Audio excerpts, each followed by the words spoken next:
Hi friends, இன்றைக்கி என்ன video பார்க்க போகிறோன்னா, இன்றைக்கி வந்து கார்த்திகை. இன்றைக்கி விளக்கேற்றுறேன்.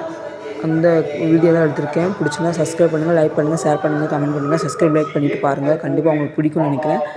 சப்ஸ்கிரைப் பண்ணுங்கள். ஒவ்வொருவரும் சப்ஸ்கிரைப் பண்ணால் தான் எனக்கு மேலும் மேலும் நல்ல வீடியோ போகணும்னு தோணும். நீங்கள் பண்ண எனக்கு சப்போர்ட்டிவாக இருக்கும். ஒரு லைக் போடுங்க அப்படியே.